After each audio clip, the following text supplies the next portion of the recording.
There's a lot that I have to get into today, and I'm definitely going to get into it, but we all know where we got to get started on this particular day. And that's getting started with the lawsuit, the recent lawsuit filed against Fox Sports, and several current and former personnel there, including my former colleague, the one and only Skip Bayless. The 42-page document filed by a woman named Nusheen Faraji, a former hairstylist for the company, cites several instances of workplace misconduct. The suit names several defendants, including Fox Sports Executive Vice President Charlie Dixon and host Joy Taylor.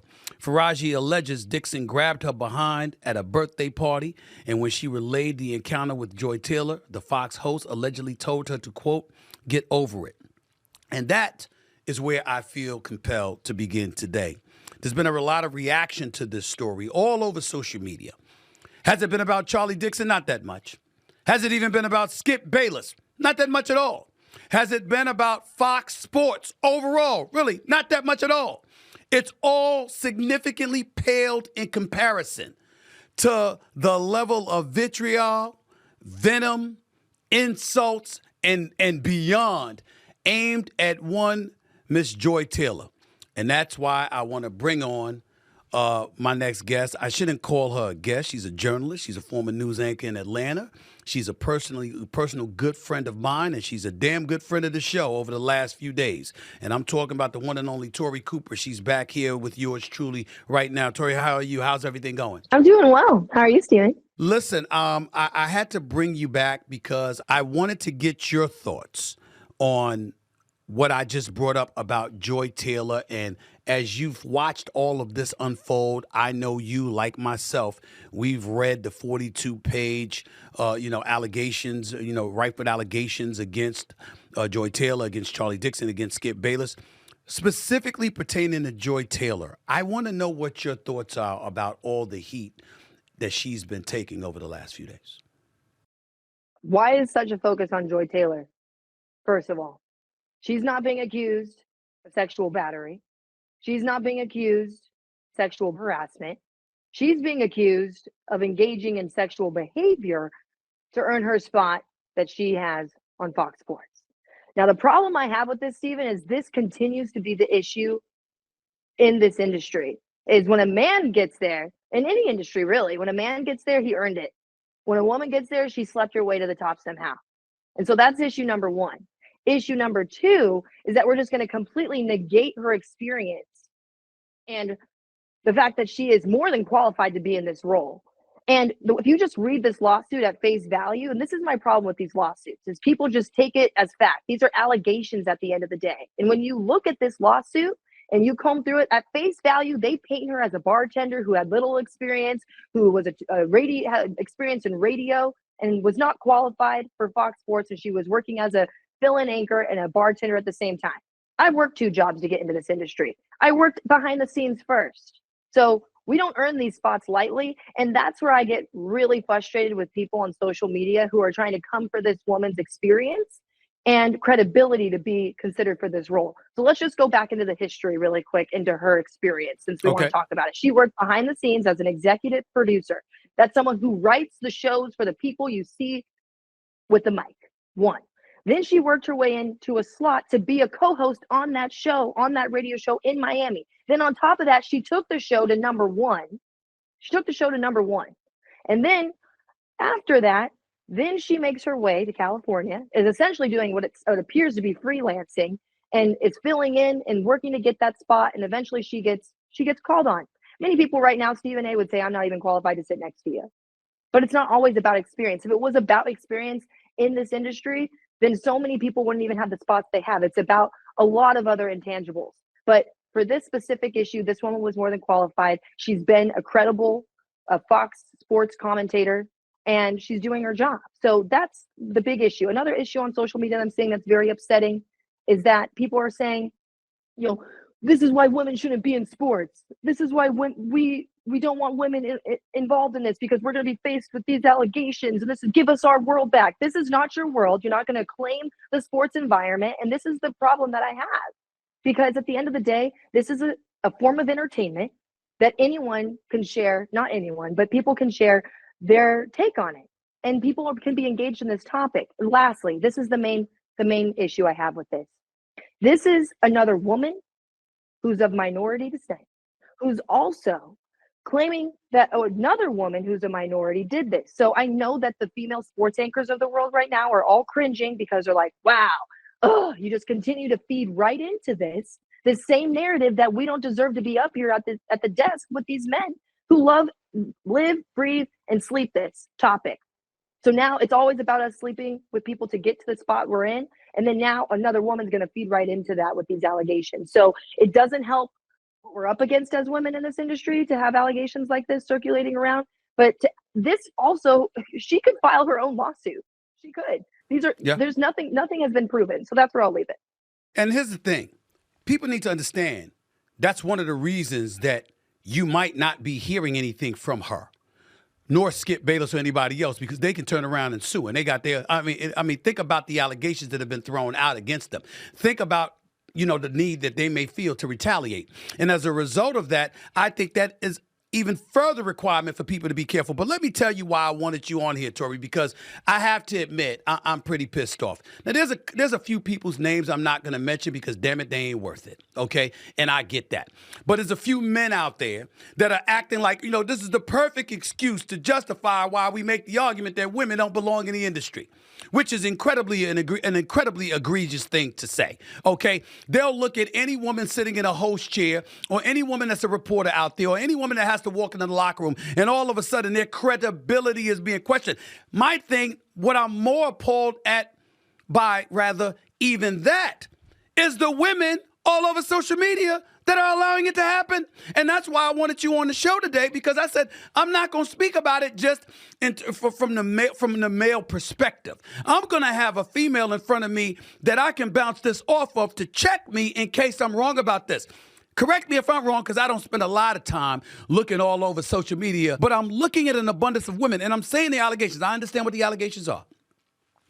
The allegations of Joy Taylor slept with Charlie Dixon and and she did it while she was married. And, first of all, the marriage part is her business. It's nobody else's. The boss situation obviously is dicey, make no mistake about it. You got a girl that was supposed to be a best friend that's supposedly diming her out right now. That's incredibly unfortunate. But one could easily argue it's really not about your guilt or innocence. It's about how guilty I make you look, forcing you to capitulate to the demands that I'm making civilly. We can get into that a little bit later. But what I find most egregious, Tori, is the abundance of women out there who are laughing, who are pointing the finger at Joy Taylor with a profound level of guilt as if they know. Even when they throw in the word allegedly, they do it with smirks on their face, sort of dismissive, because in this business, we know how to speak with our body language, not just with words. And not only that, they're using it as an excuse to question her credibility. Now, I don't know what happened. You don't know what happened. We don't know what level of truth or falsehood exists with the allegations that Nosheen Faraji has thrown in the direction of the executive at Fox Sports, Skip Bayless, Joy Taylor, or anybody else. But let me tell you what I do know. I know that I've seen Joy Taylor on TV a lot over the years, and I think she's pretty damn good. I think she's very capable. I think she's worthy of the position that she has on Fox Sports. I think her podcast with Taylor Rooks is a damn good podcast. I think her credentials in this business have been established. I did an interview just yesterday. I was being interviewed by a guy by the name of Sid Rosenberg, a longtime conservative radio host, and he was telling me how Jason Taylor, the former Miami Dolphin, that Hall of Famer, her brother, he had called to see if Sid could help her get a job in the business, and he ended up hiring her. And obviously, like you pointed out, she produced when she had the opportunity. And that's what created other opportunities for her. So I'm looking at it, Tori, and I'm saying, wait a minute here. Am I watching this correctly? Are there an abundance of women out there that are using this as a license to question her credentials based off of have you not watched her over the years on television? And if you're going to do that, okay, why would you? Why would you want to do that? Even that's where I'm at with it, Tori. That's my problem. The fact that people are using this as an excuse to question her credentials. If she just got the job yesterday or last week or last month or something, that would be one thing. She's been on TV for years showing her capability. And now all of that is being ignored because of allegations. That's where I'm at with it, Tori. Where are you? There's the court of public opinion, and then there's real court, right?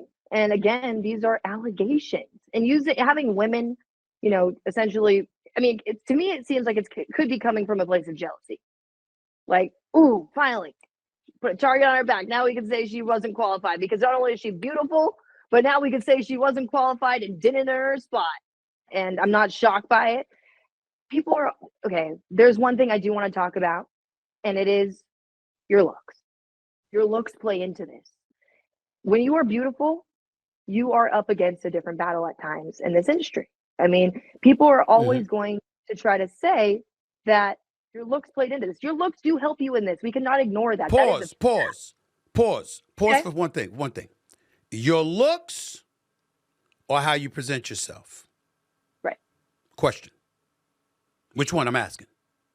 No, it's about how you present yourself, but the looks do contribute to whether or not you have an on-camera look or not. If you ask any news director right now, they are going to say, does she pop through the screen? Does she make me pay attention? I'm going to decide in 30 seconds whether or not I want her on my show. Can she grab an audience? That's what they're asking. So yes, your looks are part of it, but it's about your presentation. And, but there's other parts of this that these allegations that do matter, that I believe should set precedent and hopefully change. Because when we come on and talk about these issues, there's an opportunity for change. I do believe that. And in this realm, I would say some of the things that I've seen that are disappointing, and if they are true, then maybe there's an opportunity for change. Personally, I would not be going out to drinks with my bosses. We don't know if that happened. That is one of the allegations that was made. But on principle, I'm not going out to drinks with my executives. I'm not going out to parties with them for a number of reasons. One, I do not want to be talked about in my newsroom like that. Why was she out to drinks with them? What is she doing? I don't want them knowing my personal life. I don't want my bosses knowing my personal life. Number two. And then number three, now you're opening yourself up to rumors to spread about you that look like this. So this is why you have to strike a right balance when you're going to take a professional person into a public environment outside the professional work setting, because now you're opening yourself up to these types of allegations. So one, watch how you're moving. Watch how you carry yourself in the workplace, because this is what you're going to open yourself up to potentially, especially if you're the one in the highest spot. A hairstylist is going to potentially come for you in this way. Now, mind you, again, these are allegations. I just want to continue to point that out because it's essential to this conversation. So that's one of the main issues I wanted to bring up, is not taking your bosses out to lunch and dinner and opening yourself up to this type of conversation. And three or two, sending the wrong signals. You got to make sure you're not sending the wrong signals, Stephen A. Dressing provocatively, drinking, speaking in a certain way that's unprofessional, that's more informal than formal. All of those things definitely contribute to it, and I don't disagree. You talked about the attire and the room for change. And if you're okay with this, I would love to talk about that piece to it, because please take it away. One of the things that people have talked about is the sports environment is a more lax environment. You can wear a little bit, you can be more yourself. You can, test the waters a little bit about what you're going to wear. Personally, I've been disappointed in some of the stuff I've been seeing women wear in the sports environment. And not just the sports environment. Meteorologists, they're also wearing clothes that I'm not excited about. Because here's the thing. Don't you want to pay attention to what I'm saying? Don't you want people to pay attention to what I'm saying, my skill set? Don't be a distraction in the workplace. All right. You want people to care about what you're saying. Tori Cooper, watch what you wear. Tori Cooper, fair enough. But this is the Stephen A. Smith show, so you know where I'm going. I'm going to ask this question. I need specifics. I mean, I'm not talking about names. I'm talking about when you talk about you don't like the stuff that people wear in the industry. I need examples.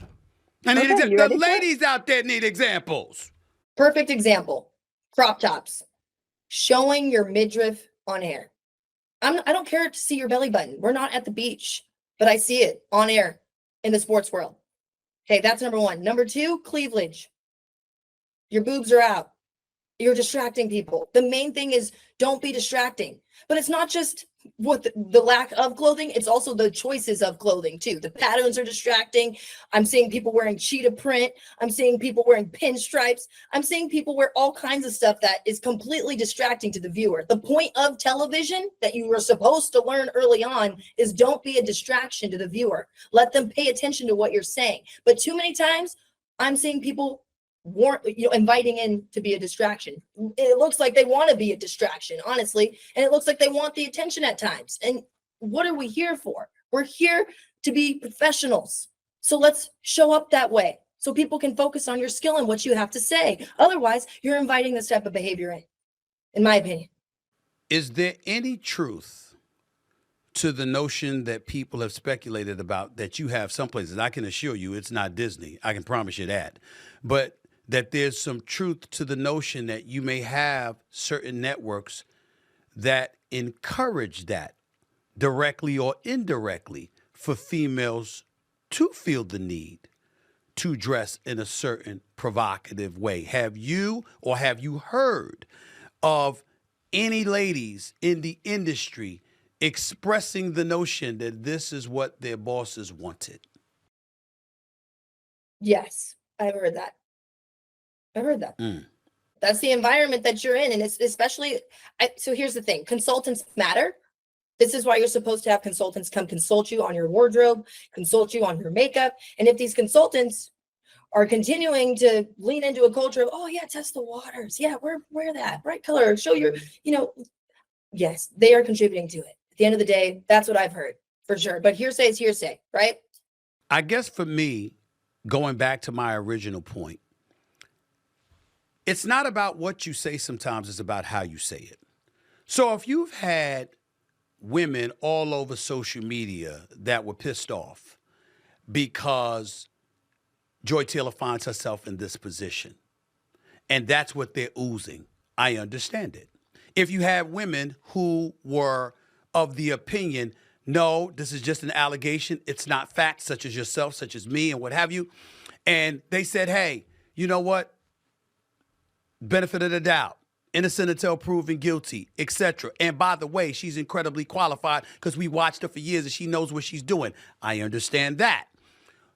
What I have a problem with is the joy, no pun intended, females over social media appear to be having in bringing her credibility into question, not understanding or not being sensitive to the plight that ladies have fought for decades to gain and elevate their level of credibility. That's number one. And number two, the men who will remain nameless, because I really don't, as much as they deserve it, I just don't want to give them that kind of attention because their sorry asses don't deserve it, but are talking in such a way that they're acting like women don't belong in this industry. I can't believe they're getting away with stuff like that. I'm going to give you the last word on this, Tori. Go ahead and respond to that. There's room for change. Don't be a distraction. The women on social media who are coming for Joy Taylor, it looks like it's coming from a place of jealousy. So that says something about you. And the men who want to act like we don't belong at the table, look at our credibility. How about you do some research on our background? Don't just look at the way I look. How about you go look into my experience? And then we'll talk about it. But I'll leave it there. I got you. Tori Cooper, appreciate your time. Thank you so much. Thanks for being on the show with me today. I'll catch up with you later, all right? All right. Have a good day.